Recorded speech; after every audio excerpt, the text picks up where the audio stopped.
What is up, fanboys and fangirls? Welcome back to another episode of the What the Fanboy Show. This week, my man Luke is hanging out with me. I'm here. Tyler's here in spirit. He's a ghost now. I guess he just had something better to do. Oh, yeah, no, Tyler's got more important things to do this week than be here. He had a baby. Congratulations, Tyler, on the birth of your daughter. So That's a wild thing. We cannot wait for you to come back to the show, but until then, he was hoping to be back today, but, you know, newborns are fickle and you just never know. So we kind of he made that call at the 11th hour, so I know he was bummed. He wanted to be here to talk about Starfield today.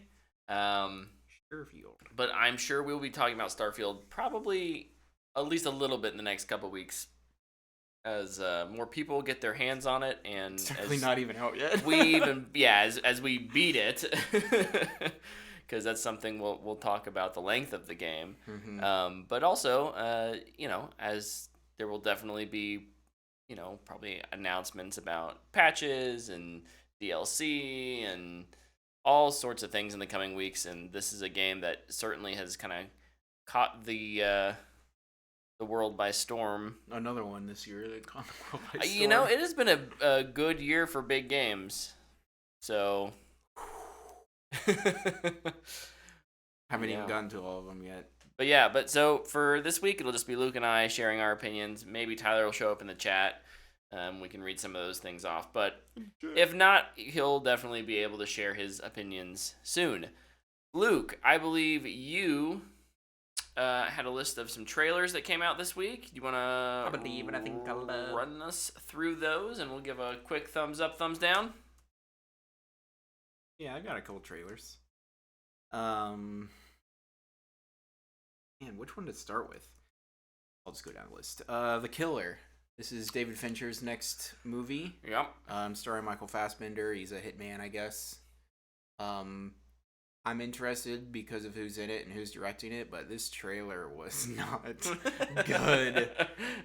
I don't know what vibe they were trying to go for with this trailer, because it starts out and it kind of feels like it's supposed to be edgy. It doesn't. It's aggressively edited. It doesn't. Yeah. It has a really annoying voiceover. Did not like the trailer, but I also didn't necessarily need to be convinced with the trailer because it's the next David Fincher movie. You just kind of watch it. Like, isn't this what he's making instead of Mindhunter? Yeah. It better be freaking good. Yeah. No, I'm sure it will be. I'm sure it'll be good. And yeah, kind of the same. The trailer just kind of rubbed me the wrong way. The movie will be edgy, though. Oh, all of this stuff is edgy. So. Absolutely. So probably a thumbs down. I'm giving on the trailer. The trailer's itself. A thumbs down, but I still excited have, for the movie. Yeah, I still have some excitement for the movie. Next trailer I have is The Book of Clarence. Oh, this was an interesting one. Yeah. Takes place a con man during the same time of Jesus is trying to do his own miracles and make some money from it. This is like right after the crucifixion, right? Is that the vibe? I couldn't remember if it gave a specific. I don't know about that. I don't remember, but it's 33 AD, even though that takes place in the year. We'll just go with it. Yeah, it looks interesting. I'm sorry if I mess up how you say his name. I'm just gonna go for it. James Samuel. Yeah. Who did The Harder They Fall, which was awesome. Which was awesome. So I'm excited for that. It's Lakeith Stanfield. The cast is awesome. Benedict Cumberbatch. I didn't see him in the trailer. James McAvoy, Lakeith Stanfield, David Oyelowo. Oh. He's probably going to be in it for 5 minutes like he's in freaking everything else. Mm-hmm. Then he always gets killed off or something. It's like, gosh dang it. Legit made me mad when he not a huge role in Silo. Oh, yeah. Darn it. He needs more. But yeah. I think it looks good. Yeah, I think this... I like the tone of it. I think this has a lot of potential. It's pretty tongue-in-cheek and... Yep. eye winky, so I think it'll be fun. Lakeith always does He's fantastic. great. Yeah. So I think he can definitely, as the lead on this movie, kind of push it in the, in an enjoyable, I don't know what I'm trying to say. I'm confident it will be at least fun. Mm-hmm. Yep. Next trailer was Ferrari. This is Michael Mann's return to making movies. I don't think he's made one in like 10 years or something. Yeah. Stars Adam Driver, Penelope Cruz. Let me just look up Ferrari. Bang. Yeah, we watched this trailer directly after the killer trailer. We went from weird editing and tons of talking over the trailer to weird editing with no talking over the trailer, and it honestly was kind of the same as the killer. It's not a great trailer. The trailer for me is like a sideways thumb. It Yeah. doesn't do a lot, but with the people who are all behind it, I'm still pretty excited. Adam Driver, Penelope Cruz, Shailene Woodley, Patrick Dempsey, Jack O'Connell. Look, I don't think it's gonna be like a Ford v Ferrari. It could surprise you though. But I feel like Ford v Ferrari was even a huge surprise. Yeah. Not that it was good, but how good it was. Sure. And I might even I'll treat it as like a spiritual prequel. Yeah. Yeah. Which will be kind of fun. I guess if it's good. It sucks. You just forget about it. You just forget about it. It's fine. It's fine. Yeah. But I mean, it's Adam Driver too, and I think he'll be good. Yep. And he's even in bad movies, he's good. He was good in 65? No, I need to put an asterisk on that comment.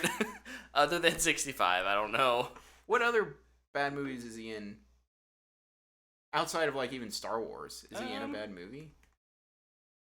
Absolutely. That'll be a fan box question. What's Adam Driver's worst movie? Well, I know what your answer is. Or outside of those, the maybe. blockbusters. Anyways, next trailer. What we got? Our Flag Means Death Season 2. Yeah, I really enjoyed Season 1 of this. Yeah, it's a great show. I don't know. What did you think about the trailer? Thought it looked good. More of the same. I mean, yeah. That's. I just want to be back with those characters. They're hilarious. Mainly like, what's his name? Bonnet Ed. Oh, Bonnet and Ed. Bonnet. Like they're super interesting, but just also their ship crew was so funny. And I think really that's what made the show for me. But yeah, I'm really excited to see where like their relationship goes, because it went well until it didn't. Classic. I mean, you need stuff for season 2. That's right. Need the drama. Need to have a little drama. No, a good trailer. Thumbs up. Yep. And the last thing I have is something I know you're much more excited for than me, but I still thought it looked cool, which is Godzilla -1. Yeah. Yeah, I'm here for almost anything that's Godzilla related. Yeah. The legendary stuff has definitely burned me. But it's back to Toho. But this is, I think. So you have a little more faith. Yeah.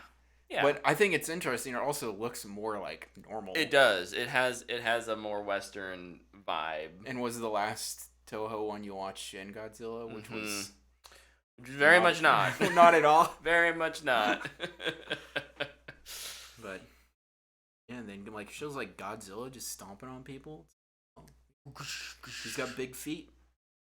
We are but ants to him. Mm-hmm. All right, so the only 4. Hold on, we're going back just a step here, over to Rotten Tomatoes. We're Adam Driver's filmography here. His worst film to date. This is critically 65 with a 34%. This Is Where I Leave You from 2014 was 44%. I don't know. Sounds familiar. It is a big ensemble, maybe rom-com or something. Is that the one with Daniel Radcliffe where he's like, "This that's I'm eating nachos" or whatever? I don't know, but that would be amazing. What was it called? This is Where I Leave You. Where I Rise of Skywalker is Jason at Bateman. 52%, and The Dead Don't Die is at 55%. So he's only had 4 movies that have critically been rotten. More audience, significantly more audience movies where the movie has gotten a rotten score. But in any case, Adam Driver, I think, has proven that he's A good actor. a good actor. So, yeah. Over in the chat, This is Where I Leave JT You is and Nick. directed by Sean Levy. If that indicates what that movie is. That absolutely does. This checks out. Thanks for being in the chat. Thanks for showing up tonight and hanging out with us. I think, we've talked a little bit. Let's hop over into our Starfield impressions. I think we may get closer. I may feel like I'm able to give a closer to a full review than I expected. But I played way more of this than I expected to.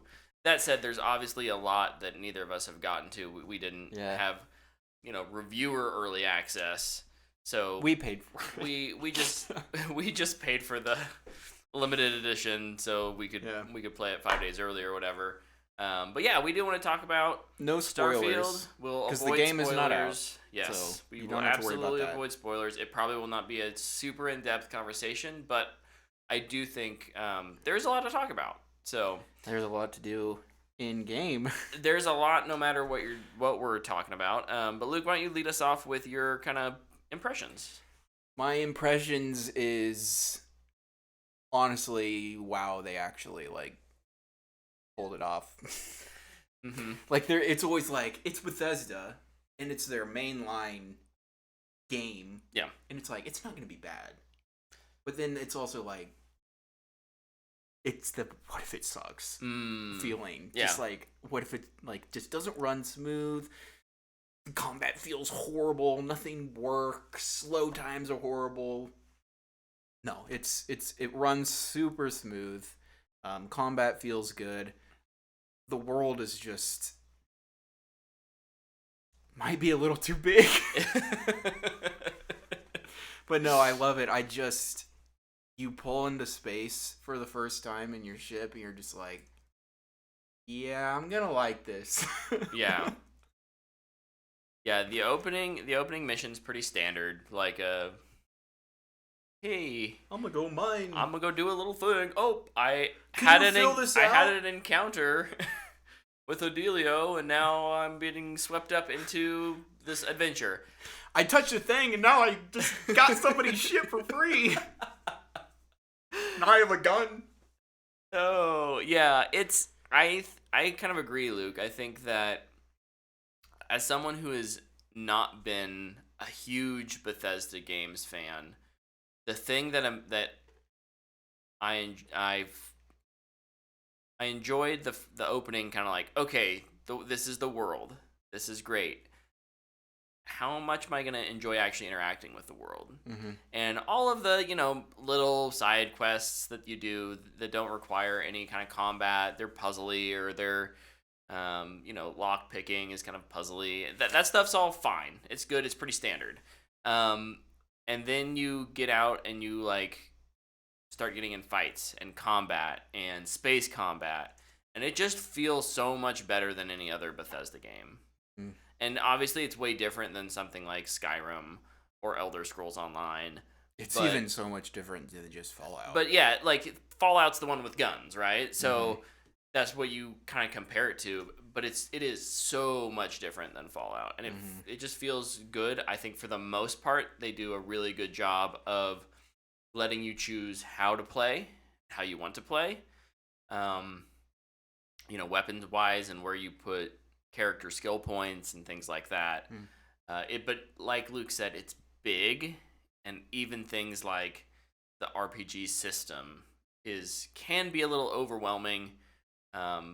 Really, until you've probably put 50 hours into the game, you may not really feel like you get the benefits of skill tree stuff. Yeah, it's overwhelming, but it's not overwhelming in that it doesn't make you want to play. No. It's more like, how do I do that? I gotta figure it out. Mm-hmm. Yeah. But yeah, it was honestly like a sigh of relief where it's like, oh man, it's good, it's fun, and it's really the only thing I did since Thursday. Yeah. I've obviously been busier than Luke, but it is the only thing. Like I didn't go to the movies. I didn't turn on Netflix. I went to a baseball game. Whoa, look at you. I went to oh no, I didn't. It was a holiday weekend. We didn't have a soccer game on Saturday. I went to soccer practice on Friday night. But no, it is a game that kind of sucks you back in, and no matter what you're wanting to do, if you're wanting to do main story missions and not worry about shipbuilding or outpost building or crew management, you can just kind of focus on that. Yeah. If you want to ignore the main storyline completely, I bet you could spend 20 hours just on the starting, like the New Atlantis city, and just do a crap ton of the little side quests that are there. Yeah. Every time I go back, I walk by someone who says something, and a little thing pops up. And Boy, that doctor, sir, is sketchy. Talk to Dr. Bob or something. You could have an experience like that probably on any of the planets that have like a bigger settlement. Mm-hmm. The Sedona on Mars. Especially when you get to Neon. Have you been to Neon I yet? haven't been to Neon yet. So it's just packed full of people. It's almost like Cyberpunk, where there's just like people everywhere in there. How does frame rate hold up there? Not bad. I didn't notice. Okay, one thing I've noticed in New Atlantis is I notice frame drops when I'm in certain areas where there's lots of people, and I don't know if it is an NPC issue or if it's something else that's going on with the lighting or foliage or something, because there's a lot of foliage. Maybe it's just your Xbox you've had to ship in several times. I'll just go get a new Xbox just for this game. I haven't had. I think the only like graphical issue I had was once something didn't load in right away, like some textures. Yeah. But outside of the normal Bethesda bugs. But I feel like there have been No, I'm not less. watching your kids so you can play video games. Oh, spoil me, Daddy. No, not today. Not today. We just won't because the game is like still not out yet. Yeah, it comes out Wednesday, I think. Yeah, Tuesday or Wednesday, something like that. So, what do you like? What are some other pros to you off the bat?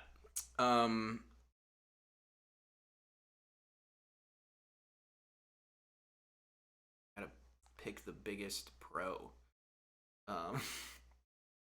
Honestly, it was probably the thing which I was worried about most, which was, it's not my biggest pro, but I was just really worried that the combat wouldn't feel good. Mm-hmm.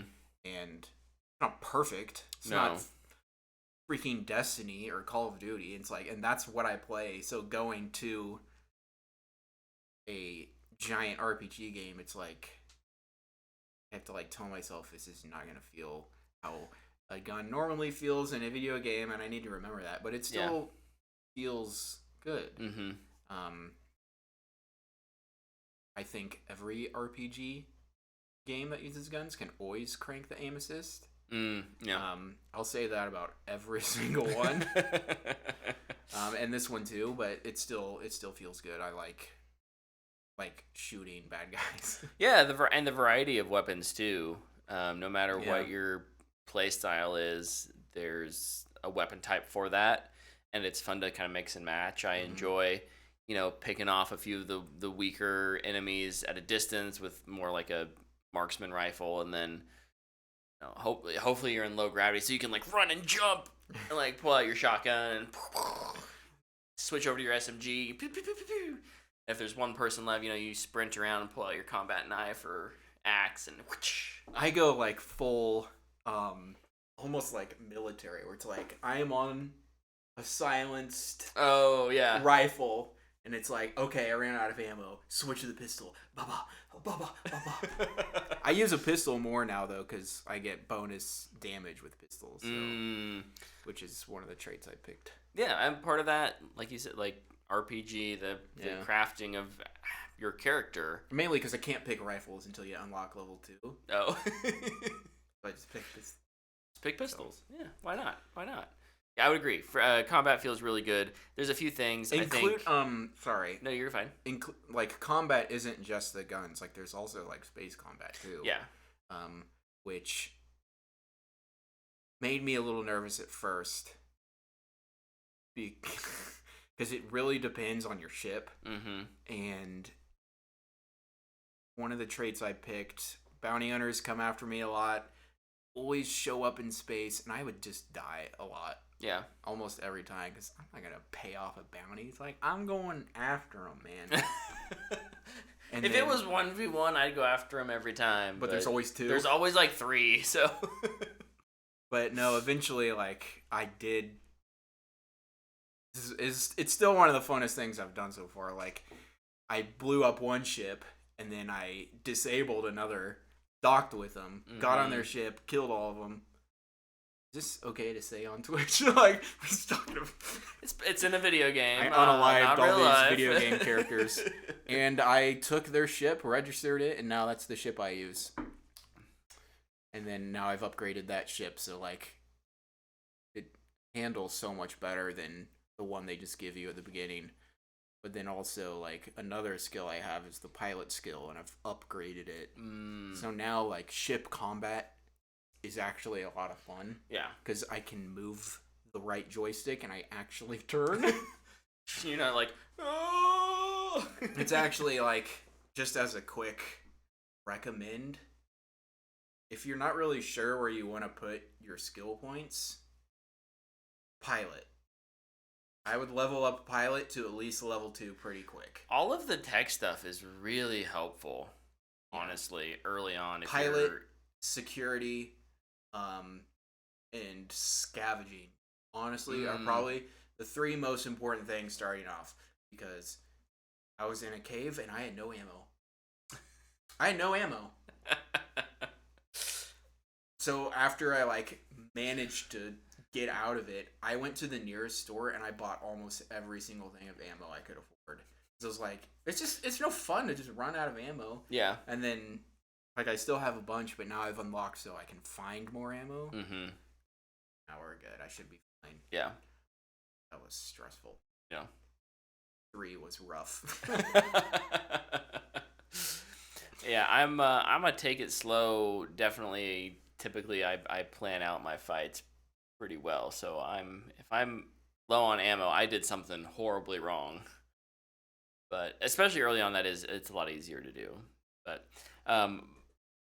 talking about recommendations, one of my biggest recommendations is going to be finding someone else to talk about Starfield with, because it's so fun to just share stories, because no one's playing, I mean, other than like the main quest line, no one's experiencing the game quite like you are. You have a bunch of stuff that I was like, what the heck is that?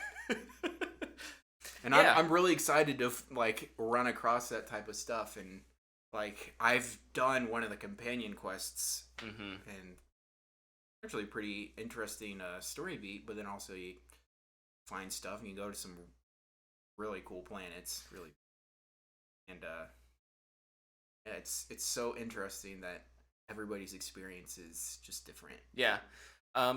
Grab notes. If you like, not the notepads. The you can pick up the comic book looking things. No, well, yeah, the comic book looking thing, but because you're talking about yes, there's lots of things that give you buffs. Either buffs or little side quests.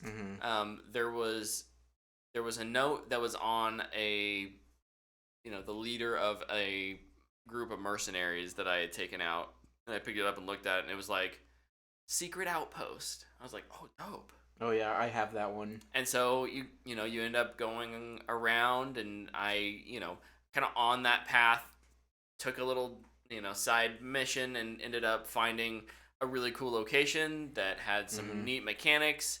Got back on the path, ended up kind of finding this like underground.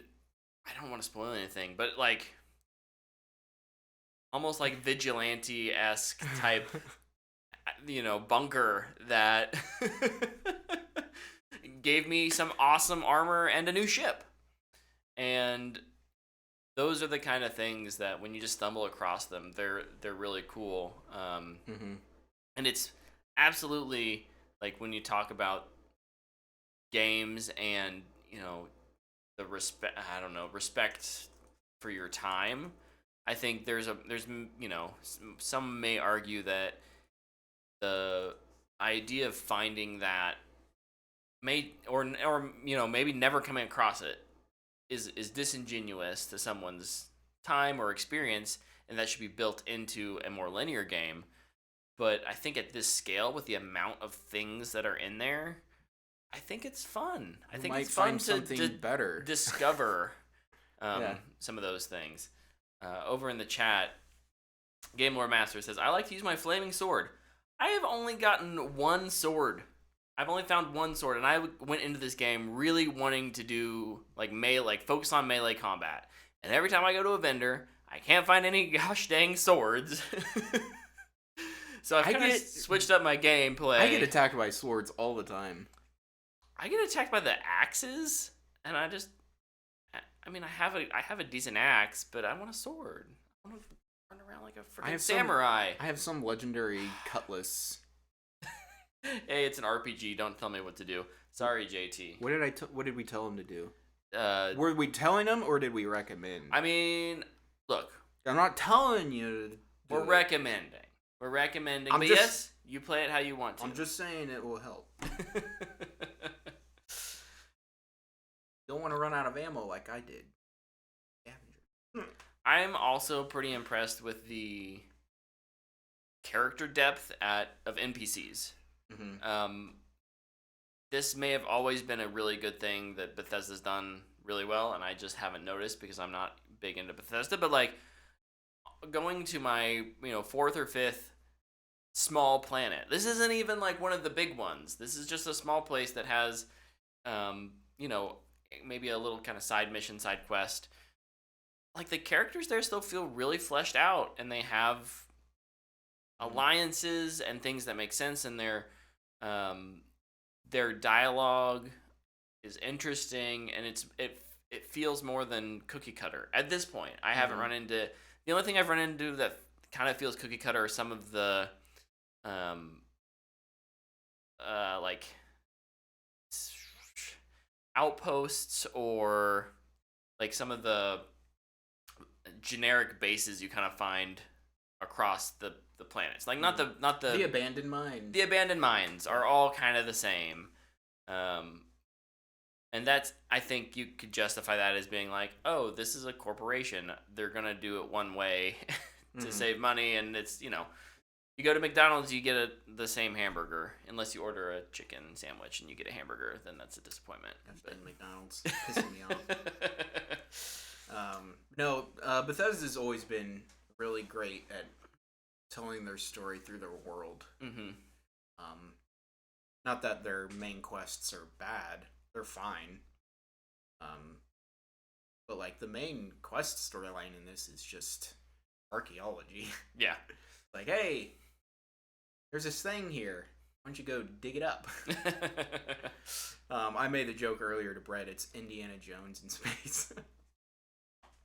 Yeah. Not wrong. It kind of not totally, no, definitely not. Shoot, what's some other stuff that are real? Like you mentioned this earlier, and that's lock picking. I really liked their lock picking system they made.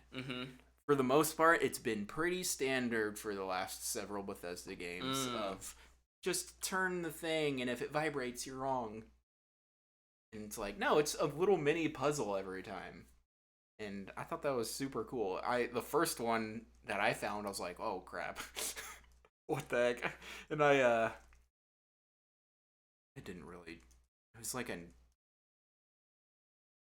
there's one that was too difficult for me. And I was just like, we can just figure this out later when there's not enemies sneaking around me. Yeah. Then I forgot to go back. That is a thing though. Like, either if there are like expert level locks that you come across early in the game, or you don't have time to fully explore something because there's enemies around, it is easy to forget about that. You can't like mark it down. Like a tagging system, like a journal system would be great. Like if you could mark this in my data pad that Right. there's a thing super there. big safe here. Come back. I think that would be a fantastic addition. Another the modders will get on it. Another addition that I think is, I'm disappointed it's not in there, is of the main settlements, that the map's not just there. The surface map. The surface map just needs to be there. It needs to be fleshed out. It's like just the hologram purple dots. Yeah. And when you go into a cave, no map. No map. Of even like what you've discovered. Right. It's like, okay, I've never been here. Cool. Yeah. But as I go, maybe like. And I can understand can like map it for me, but on the surface, when you're in a more procedurally generated area, there does not need to be a map there. It's big, wide open. Point of interest, 1,000 meters in this direction. Great, I will go that way. But when it's a city and I want to find the taco shop or Vanguard station or whatever it is, the bank, like I shouldn't have to walk around for 5 minutes trying to find the place. Now, if it is a part of your quest, you can mark it in the mission section, which is nice. That said, I do think a surface level map for at least the big cities that's a miss for me. It seems nitpicky, but like it can be frustrating early game. I don't think it is. No, okay. I don't think it's a nitpick. I think I agree. It's okay. No, like I opened up my map once and I was just like, okay, I have no idea where I'm at right now. Fast travel to the closest thing, and then we'll just look around for a bit. So yeah, I agree with you. Over in the chat, Game Lord also, there needs to be town maps. I can never find the vendors. Yeah. Shoot, when I was looking for the ammo store, because I was like, I need free ammo. I walked into like 4 places, and I was just like, I hope they. Yeah, there's a lot of benefits to kind of the like not holding your hand and just letting you explore and find things, but at the same time, I think I'm just saying, critical malls have directories. Yeah, that's not something that's. Airports have directories. You know what people do? They go, "Here's gate 809." Oh, it's another term. Yeah. But yeah, I agree with you. If we're talking about, I guess, misses. Sure. I won't say that big. I just think it's super interesting. If you haven't yet, and you're currently listening to this or watching this while playing the game, I want you to go to your menu, go to your settings, and go to accessibility, and look at all of the options. Yeah. Because there's 4, and I think 3 of them are subtitles. Yeah. It's 2023. And I feel like we're excluding a lot of people by not putting any of those options in. Yeah. Like, there's no colorblind stuff. Are there or visual stuff for visual people or hearing like I guess you can change the audio manually, but I don't know. I feel like in this day of age, accessibility options are something that's just become standard. Yeah. And to have dialogue or subtitles, like That's not even, that shouldn't even be accessibility. That's just Like, that should just be accessibility for that should be turning them off. right. It's like, no, I don't want subtitles. But I went in because some of the caves are very dark. Yep. And it's very hard to see. So it's like, oh, let's turn up the brightness a bit so we can make this a little simpler. No brightness option. Yep. You're just stuck with it. Yeah. Before you even said that, over in the chat, Nick said, seriously though, where's the brightness slider? It's like, I just don't know how you miss that. Yeah. Like, map, I can understand, like, we wanted this to be like this. This is our decision. Bloopity bloopity blop. But Homeboy can't see. Right. Oh, maybe we should make it so you can adjust HDR settings. Mm-hmm. Maybe the blacks and the whites don't work on that person's TV. Yeah. Or monitor. Yep. It's just like, I bet PC has it. Probably. It could be. I'm not. Yeah, we're both playing it on the Xbox Series X, so we do not know what PC has, unfortunately. But they have 199 frames per second. They get more frames. That said, I have not been disappointed with 30 frames per second. I think it looks great. There's some frame hitching every once in a while, like I talked about. For me, I noticed it in some cities, but honestly, not bad. It's not bad. And that frame hitching probably still happens to the PC version. It's just because you're pushing so many frames, it's less noticeable. And you have everything on max PC settings. Sorry, I don't know. PC I didn't want to spend works. $5,000 to play this game. That was the funniest Twitch ad I've ever seen. What was? The one I snapped to you. It's like, do you want to play this game? Guys, I'm sponsored by this PC distributor. Buy this $4,400 PC and you can play Starfield. It's just like, buddy. No. Buddy. I feel like, look, I love all of our PC players out there. I would love to play on PC. I kind of feel like PC gaming is a little bit like getting into, like, building cars.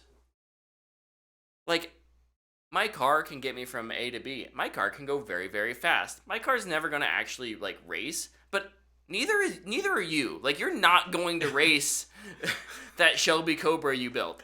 It is fine that you have it. Just understand that, like, we can't all afford to build Shelby Cobras. Who's Shelby? I don't know. Matt Damon? She sounds nice. Who was Shelby in that movie? It was Matt Damon. It was Matt Damon, okay. In any case, overall, especially on the Xbox, performance has been good. I think I've heard for the most part. Performance is awesome. Performance is good on PC as well. Yeah, definitely not the bugs that, you would be worried about not purchasing a game for. And those don't exist. Like, caves aside, the lighting for the rest of the game is awesome. Gorgeous. When you're in space and you're just looking at a multi-ringed planet and the sun is just casting all the shadows and god rays through the asteroid fields, you're just like, so cool. I'm just gonna sit here and listen to the music. Just gonna sit here. Speaking of music, beautiful. Oh my gosh, dude, it's so good. It's so good. It's wonderful. What else do we got here? I'm gonna just ask a question and then answer it, and then you can answer it. Cool. The question is, what is your favorite thing to do?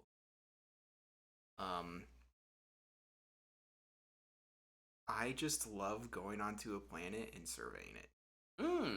I like scanning all the animals, plants, and other resources. That's it. I think it is so fun. I find it super relaxing. What planet was it? I don't even remember. It was some moon or planet or something that some side quest was on. And it had a decent amount of animals and plant life, I was like, all right, here we go. Mm-hmm. And I spent like the next hour and a half, 2 hours just flying to different parts of the planet and scanning it. Yeah. It was so much fun. It's super relaxing. Just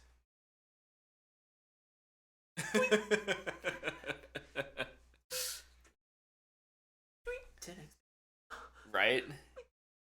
oh man, yeah. It's probably between that and the ship builder, what I've actually spent most of my time doing is just scanning animals. Nice. And then they attack me. Yeah, of course. Which is a little scary. They always do. Dude, you gotta get so close to them. Yeah. Okay, the scanner only has a 10-meter. Dude, I upgraded mine. Oh, nice. Because I was like, I need to stand a little further away. And I was doing so much of it, it was actually worth it. But no. A really cool thing. I was on one planet. It was the planet where the cool thing happened that we were all texting about. Yeah, that cool thing. And one of the animals on the planet was these giant spider crab looking things. Mm-hmm. But they were more like horses in how they acted. Not even horses. Like a mix of a peacock and cows. They were herding. There was a herd of them. Mm-hmm. And when I got close to them, they didn't attack me. They all got in a formation, lifted up their spindles, and started going. And I'm not gonna lie, it scared the crap out of me, and I ran away. I love it. I was really worried that they were gonna be like, "Fine, we will trample you." Yeah. So I just scared them all, and I dipped out of there. I thought that was super cool to not just be like, "Hey, here's another alien. It's gonna attack you." Yeah. Yeah. I stumbled across a one with a planet or a moon, I don't remember, that had a biome, I guess. A biome that had like 3 very aggressive creatures all in the same place. So they were just constantly attacking each other. Mm-hmm. And if you got too close, yeah, you would become a point of interest, and then they would attack you. But like you kind of, maneuver your way through them so that you weren't getting attacked. Mm-hmm. And that was interesting to see because like there was like one obviously much larger creature that could very easily take out one of another. But if 3 or 4 of the smaller creatures all teamed up, then they could take down the bigger creature. Yeah. And then there were these flying ones, which I hadn't even seen until today. But yeah, there's apparently like, not just little birds that are kind of but like actual named creatures that pterodactyls that can come down and swoop and attack you. Dude, I was on a planet and I heard a bird cooing or chirping or whatever. Mm-hmm. And I was like, where the freaking heck is this bird? And I looked forever and I couldn't find it. I was like looking up in the tree, trying to get the right angle so I could look up. Never found it. But I could hear it. But you could hear it. Might have to go back. I built an outpost there. Yeah. Yeah. So I do know which planet it is. That's something that I haven't gotten a lot into, and I'm curious, Luke, about your thoughts on both shipbuilding and outposts. These are maybe more... You can get into them early, but I think they're probably more late stage of the game in terms of like how they're intended to be used. So what are your thoughts on those? I will start with shipbuilding because I've done it a little more and I understand it a little more. I think the shipbuilding is awesome. It's super easy. It's unfortunately extremely expensive. But you also get money back for the stuff you sell or delete. Like if you delete an engine and add an engine, instead of costing $9,000, it might only cost $2,000 because you sold the other one for $7,000. Nice.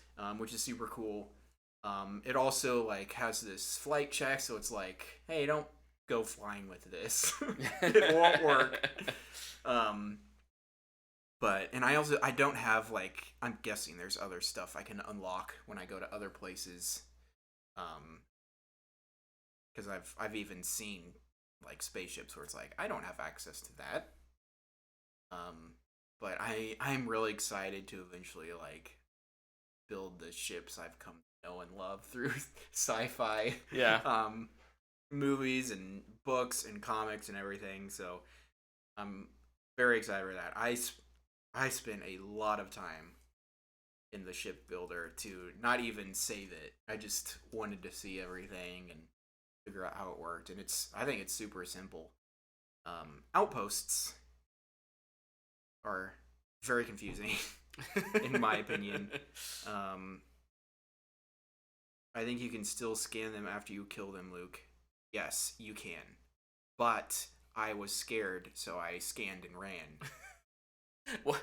There was like 15 Easier to scan peacock and run cows. than try and fight 15 peacock cows. Oh, I ran backwards. What did he blast off? Outposts. So I won't say outposts are a negative of the game yet. I'll just say I don't understand them. I will say a negative of outposts, though, is that they do a terrible job of explaining it to you. It's just kind of like, hey, outposts are a thing. Good luck. Yeah. Just like one little pop-up box. It's like, okay. I just might need to get farther into the game. Yeah. Get more money, get more materials, stash all that stuff up to eventually be able to do it, because I actually think it is a really cool resource to have. Mm-hmm. But yeah, it's very confusing. I was so lost, and I spent a good amount of time just trying to figure it out. I don't know. I didn't spend a lot of time doing it in Fallout either. I just kind of moved on from that, but I'm not a huge Fallout person. Is there a Deathclaw equivalent yet? Not that I've seen. But probably, yeah. I can pretty much guarantee there's eventually going to be some giant Rancor out there. Terrormorph. That sounds familiar. Sounds terrifying is what it does. It sounds familiar. I think I killed that one. But let's see, what else do I have here that I can talk about?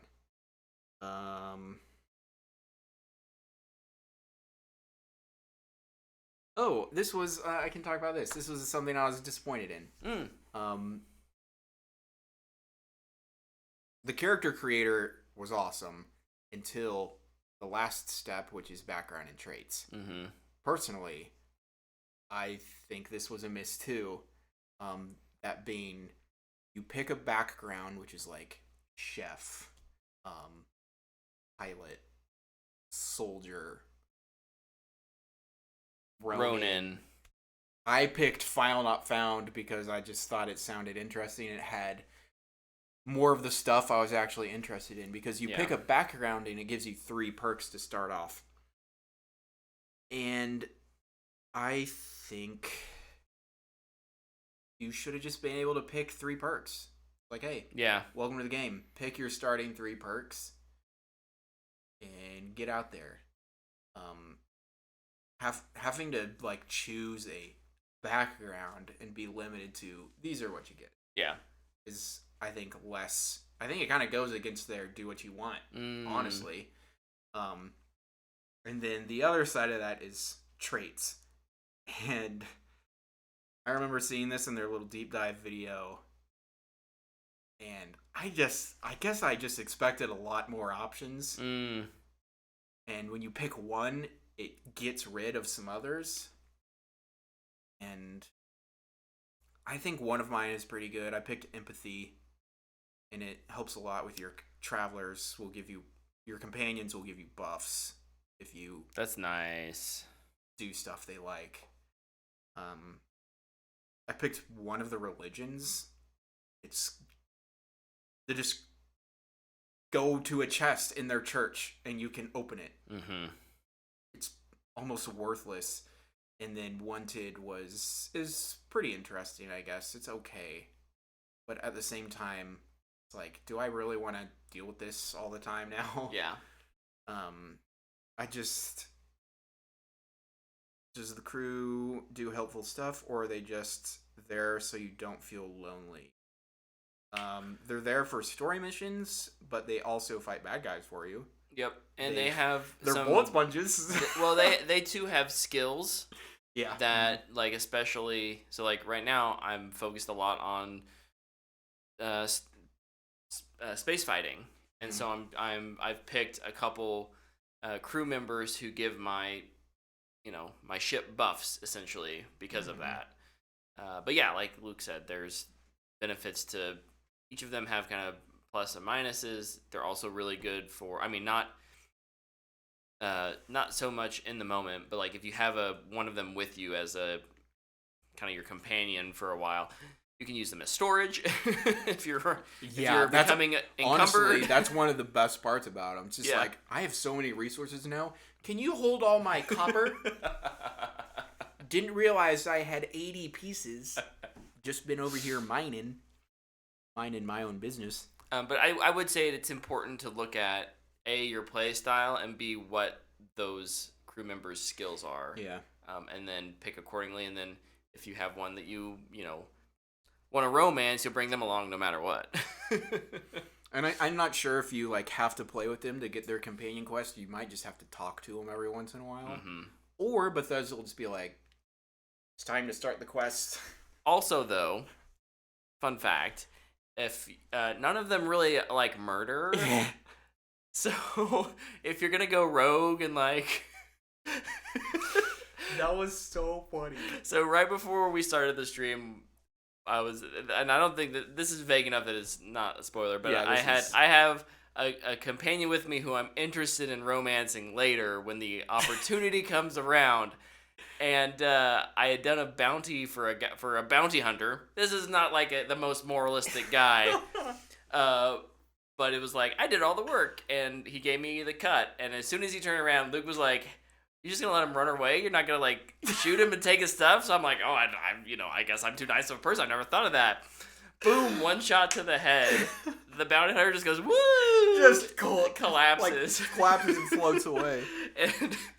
And then my companion, like, the little thing up in the corner was like, this character hates that. I was like, no! Then she yelled at you for like 5 minutes. She yelled at me, so I what did you call it? Save scrumming? Save scummed? Scummed. I save scummed back before that whole mission, just to avoid it. We might talk about this later, though, but, well, we can save that conversation for Baldur's Gate. Yes. Opinions on save scumming. Yeah.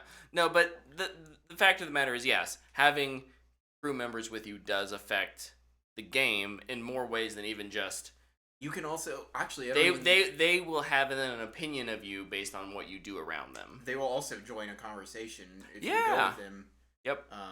Like Sarah, the main, like your boss. Like, she's like the constellation lead. Yeah. Yeah. Like, if you're doing a constellation mission, she'll jump up and be like, hey, here's an important fact about this mission. Can we have access, Mr. Military Man? Yeah. If you don't take her with you, you probably wouldn't get that. Right. So you might have to do it a different way.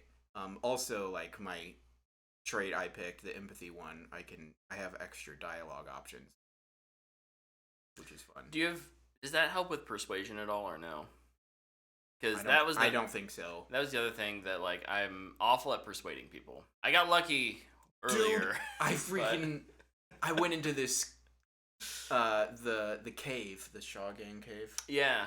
I persuaded out of that. I did too, actually. That's the one and I got out of. Died. I died.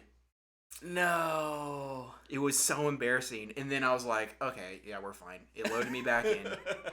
Persuasion fail. Oh. So I had to shoot everybody. It's just like, I tried and they didn't give it to me. Right. Yeah. Oh my goodness. Yeah. But I got all their loot, so joke's on them, I guess. Joke is on them.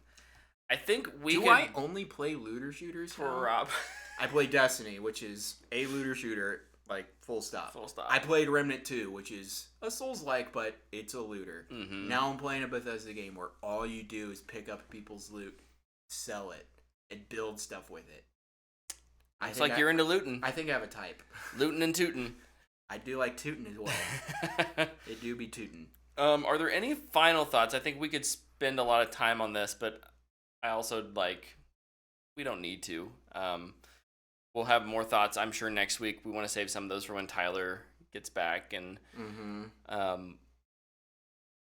ultimately, I think if you're a fan of RPGs of any kind, and B, if you've been curious about Bethesda games but maybe haven't given them a shot, I think this is one that's worth trying. It's as deep or as shallow as you want it to be. You can absolutely just get by on playing the story. I'm not going to promise, having not beaten it, I'm not going to promise that it's a fantastical or amazing. I said another non-word. Fantastical isn't a word. That's 100% a word. You said it. It must be a word. It must be a word. I don't think if you're looking for like the greatest single player story ever, you're going to get it out of this. At the same time, I think you're going to get a really cool and unique giant space opera film. It's about the experience. Yeah. More than anything. Yeah. It's about getting in a spaceship and going, I'm going to go there. Yeah. And it's crazy because you can do it. It's also hilarious. Like, everybody was complaining. It's like, I can't just go down to the planet. I can't just drive down there. It takes 7 hours to do it. Alana Pierce did it on stream. It took her 7 hours to get down to the planet. And, well, she just went through it, but... Yeah, it's like, not real geometry. It's like legit space. Yeah, yeah. It's like space travel takes forever. Yeah. That's why we have a gravitational whole jump drive thing that shoots us across the galaxies.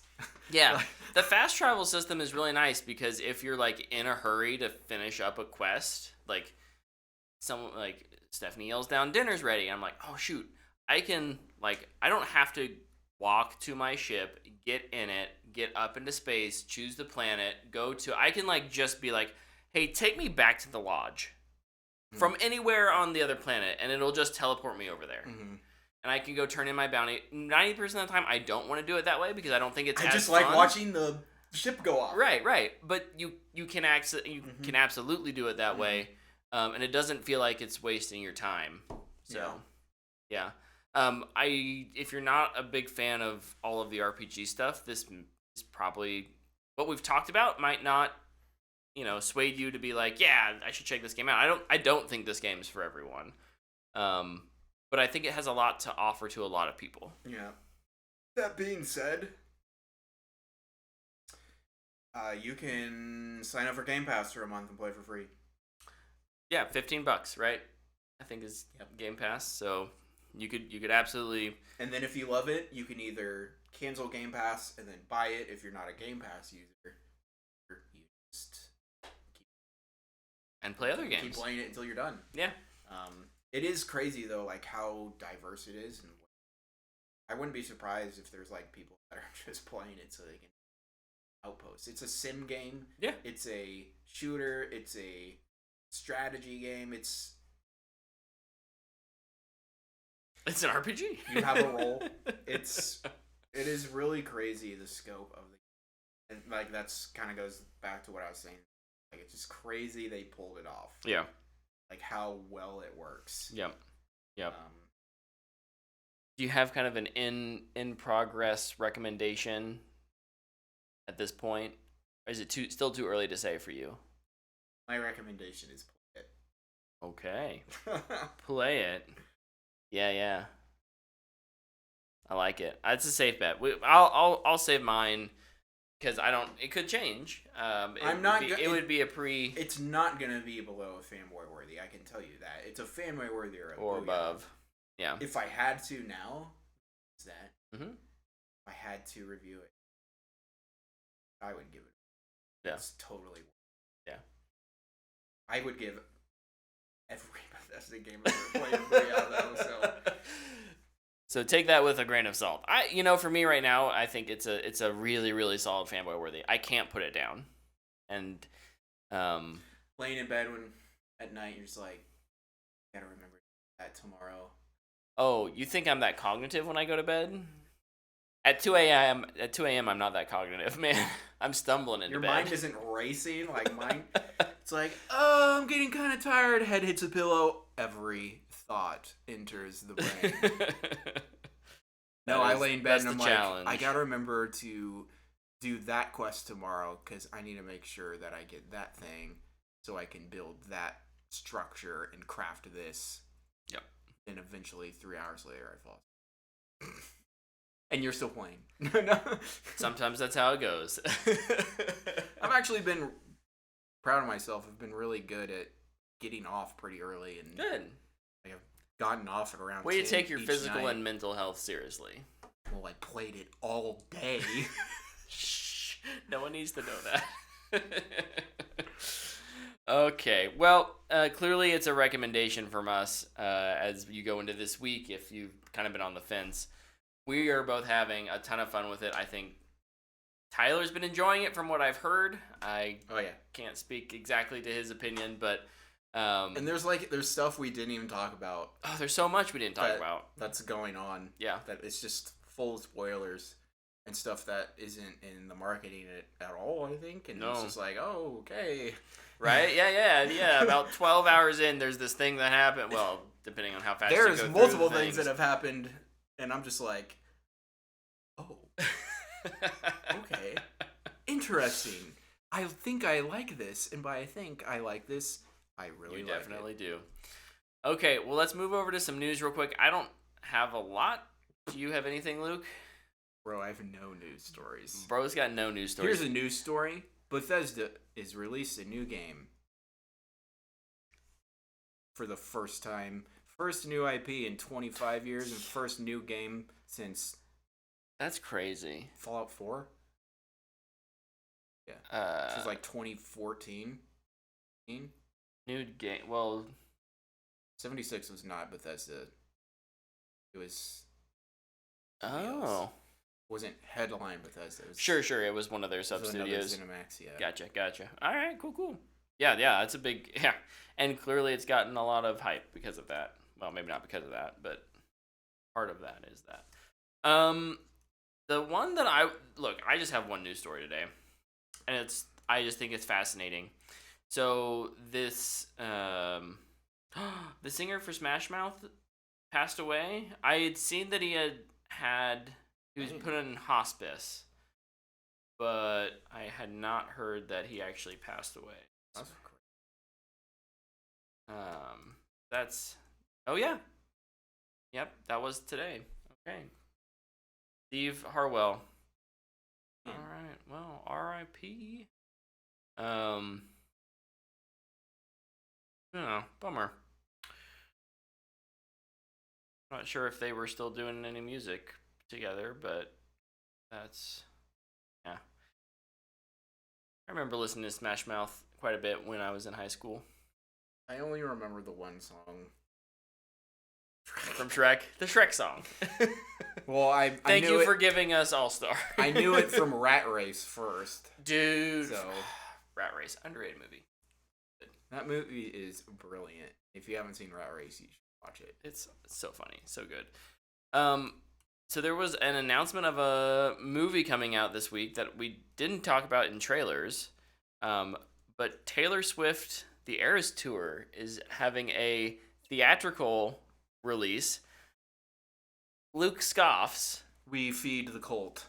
We just feed it. Just feed it.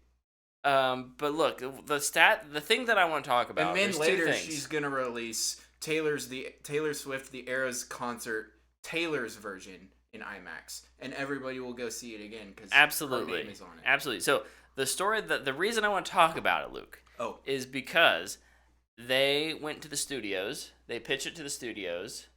The studios wanted to take all the money, as the studios seem to do a lot these days. Why are there two strikes? Because I'm not surprised by that. This just reminded me of the story. But so they said no. They went and did a direct partnership, distribution deal with AMC, but it's still going out to like Regals and other places. And it's made $37 million in pre-sales already. Feeding the cult. That's higher than Most. Anything? I don't know. What else has 37? I think I saw a stat that not Rise of Skywalker, The Force Awakens was like 20 million. And none of that goes to the studios. I think in defense of that, they didn't launch IMAX pre-sales at the same time. Okay, that's fair. Which is why I was really upset with for all the Star Wars stuff. Yeah. No, I think it goes to show that if you have a big enough brand, you can circumnavigate the studio system. If we have actors and we have writers that are fed up with it, if we can get the audience to say, okay, we don't want to just have, the same IP driven franchise expansions, regurgitated every 10 years. Mm-hmm. I think there's room for that in the industry. I think there's room for independents to get bigger distribution deals with theater chains. I think theater chains can make more money, by cutting out studios, and we just need go direct to consumer. We just need the right people in the right place at the right time. I just think this is proof of that. So I'm really curious. I don't have tickets. I'm not gonna probably go to it, but I think it just goes to show you that there is still an appetite for experiences, whether that's in concert or at the theater. You just have to have a good product. And Taylor Swift has a popular product. Quality aside, it's popular. Are you making a stance that it's not good? No, I actually quite like Taylor Swift. Oh, okay.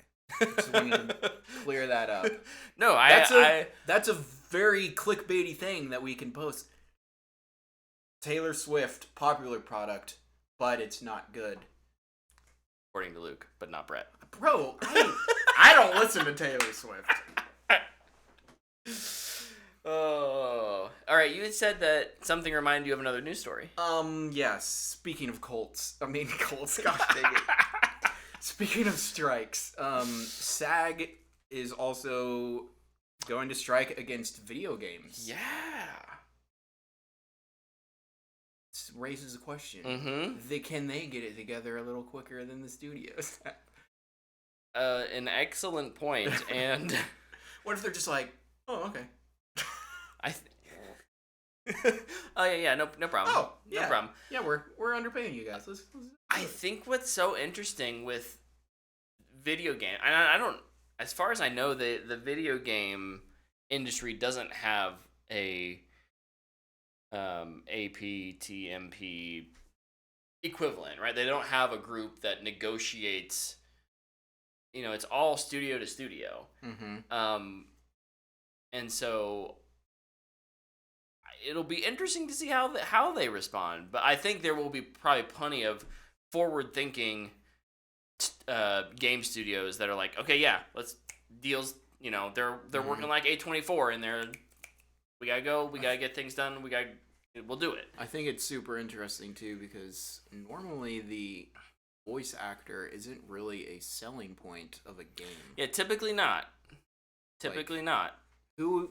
But my guess is because, and I haven't read any things on this, but my guess is with the advances in technology in scanning, facial scanning and mocap performance, there is the Actors Guild sees a need there to let's address this before it gets too out of hand, where we are doing as much work as we are for TV and film, but we're not being compensated appropriately. I think that is the job of a union, and if there is evidence there that there needs to be change, I think and I hope, again, I haven't read anything, I hope that there were at least negotiations before it was straight to strike. Yeah. I think. Are they even actually striking yet, or it might just be they're trying to set it up? They may be trying to set it up. Request approval to strike against video.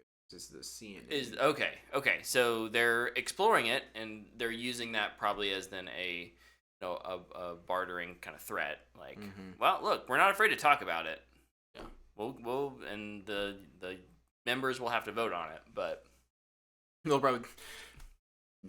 We'll just pay you. Sure. Santa Monica is just like Christopher Judge. Yeah, you will. Yeah, it's fine. Yeah, it's fine. We'll let you have a living wage. Yeah. Yeah, of course. For the dude who played Wolf 3 or something. Oh, love it. All right, I think that brings us to the end of our news. Luke, other than Starfield, what have you done this week? Just continuing the Bond marathon, really. Yeah, how's that going? Great. I'm into up to License to Kill, which is the second and final Timothy Dalton movie. I really like the Timothy Dalton ones. I don't understand why he only made underrated. Sure. It's like they started to figure out how to do the action. Mm-hmm. Like in the 60s and the 70s, like they didn't have budgets and capability yet. Yeah. They couldn't hang people from planes and then drop them. Right. Which it's kind of funny. They do it in almost every single one now. At some point in every single one, there's a guy that's like holding on for dear life and then has to let go. And you see them. It's always like, ah! And you can see a giant backpack underneath his shirt. It's just like, yeah, this is good. Yeah. Nice. I like it when it's real. Nice. But yeah, License to Kill is honestly, I think, one of the best ones. It's an unhinged.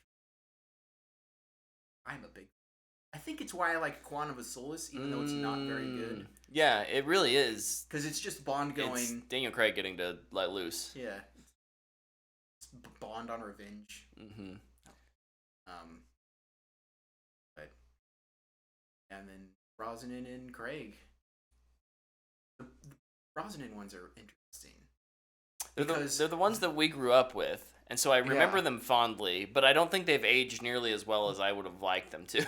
They haven't, but GoldenEye is awesome. Yeah. I still think that's actually one of the best ones. I don't know if that's a hot take or not. I feel like most people... I don't think people think of it poorly. I feel like most people just think of that like, oh, it has a great video game based on it. And it's like, no, it's like a classic action movie. Like, it's awesome. It's hard hitting. Sean Bean dies in it. Like, I'm really excited to watch the Brosnan ones because it's like it's kind of the same thing. Action stepped up, and like now visual effects are starting to kind of get good. They'll die another day. Where they went a little overboard with what they thought they could manage. Took a big swing. I appreciate the swing. JT asks, is it Quantum or Skyfall that Craig gets beat up? I mean, I think Craig gets beat up in all of them. Are you talking about when they hit him in the nuts over and over again, JT? Because that's Casino Royale. Yeah. And I can't believe he lived through that, honestly. Right? It's just like, no, kill me. Just kill me. Shouldn't be possible. He does get, I think is it Skyfall? That he's like out of service and he comes back and he's real rusty. So Casino Royale is like first mission. Right. Quantum is right after because he's on revenge tour. Yep. And then Skyfall is like where he gets fake assassinated. Yeah, and or he's fake like, killed. And fake then killed, retires off, and then he comes back and he's a mess. He's a mess and he can't shoot straight, but M still puts him in the field anyways. Yeah. Because he's got instincts. Yep. No, I think Quantum, he gets into the fight. After fight, yes, that is Quantum, and it's because it happened during a writer's strike. Because characters don't talk during fights, so you don't need dialogue, and that's the hardest part to write of a movie for the most part, because most people hear bad dialogue and they go, "That's bad." Yeah. Whereas if it's, I need to go get the girl, I'm gonna beat up people to do it. Right. It's all Quantum is all visual storytelling. Yep. And it's kind of fascinating honestly, to watch. I think it's super impressive for being made during a writer's strike because I think it is a halfway down the Bond list, in my opinion. Yeah. No, I don't think it's a bad. I actually don't think it's a bad film. Because, like, you watch. It's not great, but it's not bad either. Yeah, and knowing how it was made, I think makes it even more fascinating to watch. And then it also, I think it's super impressive because I feel like it's still consistent with the Daniel Craig Bond movies with how he acts. Yeah. Oh, yeah, absolutely. They should show in film school. Maybe they do. Because that's honestly, like, with some of the Connery ones and the Roger Moore ones, like, some of the Roger Moore movies are some of the best. But then he also has some of the worst. Same with Connery. It's such a hit or a miss. I mean, I shouldn't say it. I shouldn't just call them out. It's all of them. It's just like, wow, that was good. Oh, wow, that was entertaining. Yeah. Yep. The old Bond movies are, what's this do? It's kind of awkward. Yeah. Just like, oh, this is kind of a good movie, but not that. I don't know about that. Don't know about that line of dialogue. Don't know about acting like that.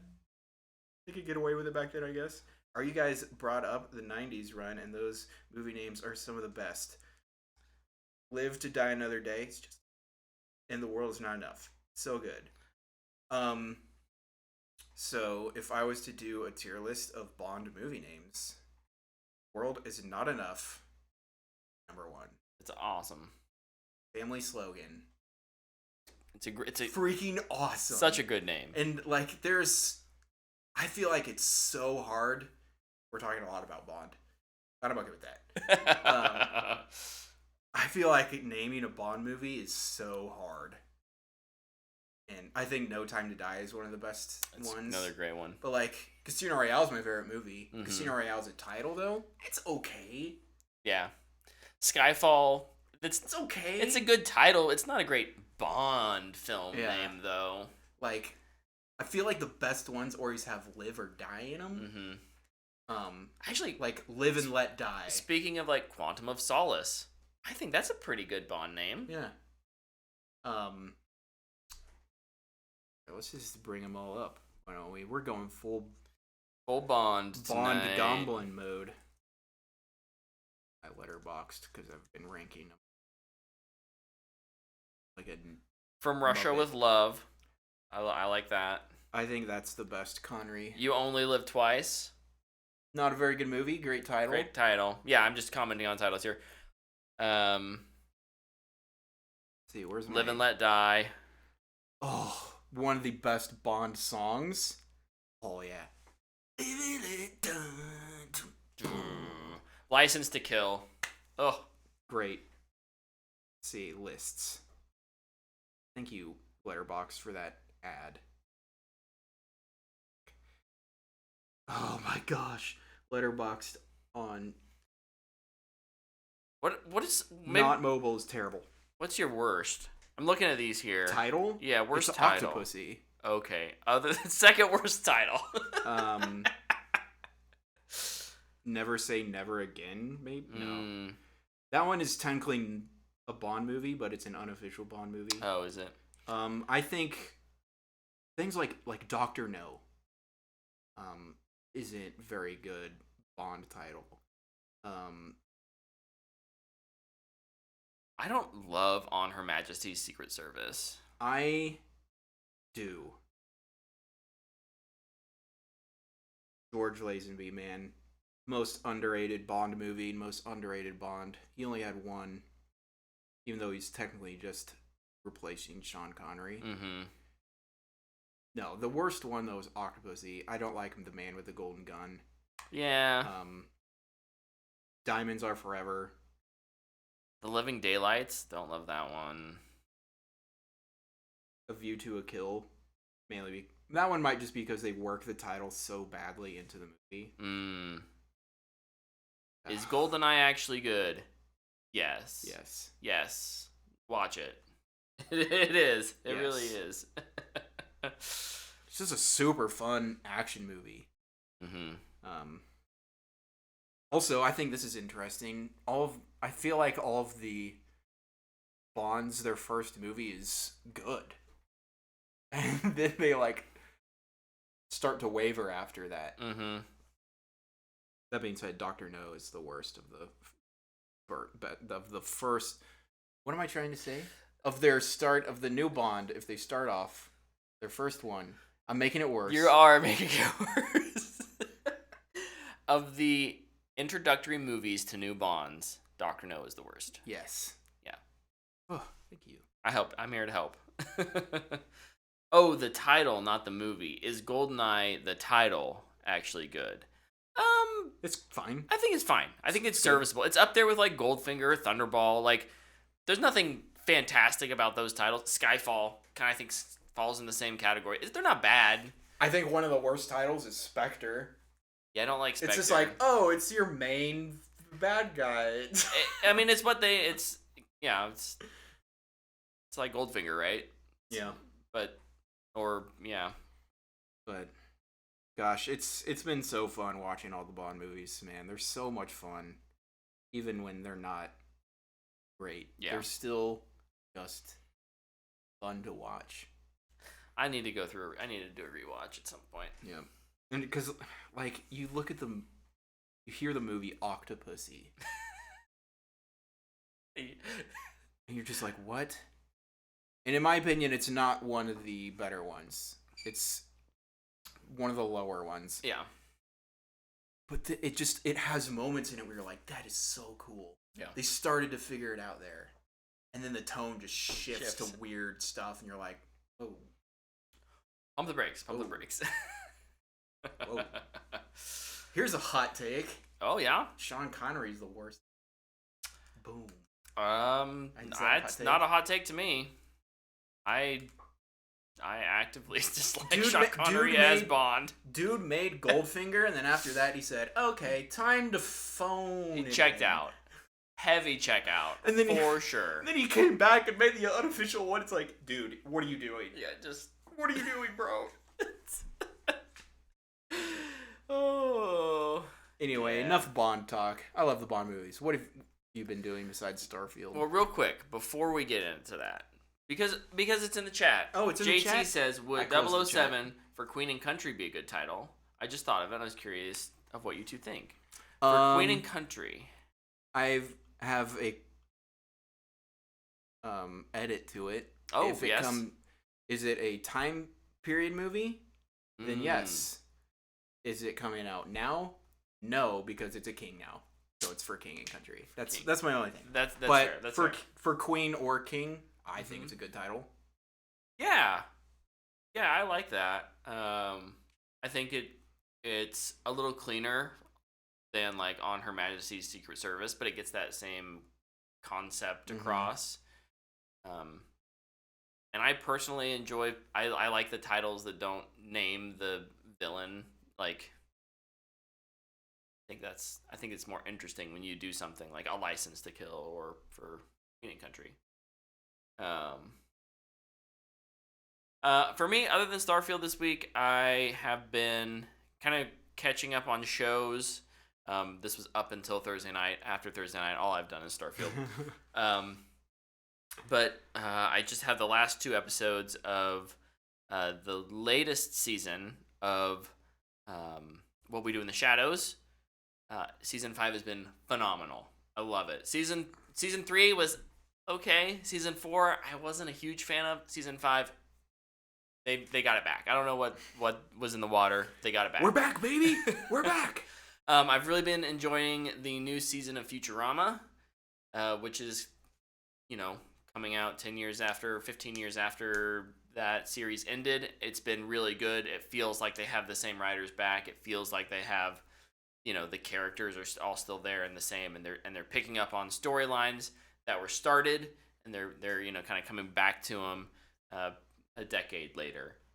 So I've been enjoying that a lot. Over in the chat, Nick says, "Hey, if you jump and jetpack when you're 400 pounds over encumbered, when you land, it breaks your legs. Pro tip." I mean, look, it makes sense. You got 400 extra pounds on your back, dude. Freaking getting over encumbered is just always like, oh darn it, because you can't fast travel. Yeah. You can't run. Nope. At least for a little bit. You can run, and then you have to stop and catch your breath. At least you can actually move now, which is nice. In old Bethesda games, you were just kind of stuck. Like in Oblivion, you were stuck. Stand there, sucker. Just right there. Don't move. But yeah, I found out the hard way about one of the really cool things with their injuries is that they can be very topical, right? So like if you walk through gas, you have a lung injury, and you have special medicine that can specifically treat that. But I was in the main city, and I jumped off of a roof, and I sprained a muscle in my leg. And so then and I didn't have any special healing items, so I just had to let it heal naturally over time. But like for the next, I don't know, 3 hours of game time or whatever, I was, anytime I would crouch, I would your character would go, ah! Yeah. I would kind of jolt around a little bit, and it's like, oh, that's a really cool detail. I imagine if you do something, I don't know if you can do something to your arm, but maybe your aim is off a little more. I had damaged lungs. Very neat details. And I would just randomly just cough. Yeah. And my oxygen would shoot down to halfway. That's rough. Then I didn't even know about the topical injuries yet. I was just like, why am I coughing? God. And then last but not least, Nick wanted to make sure we saw his character. He shared it with us on Twitter.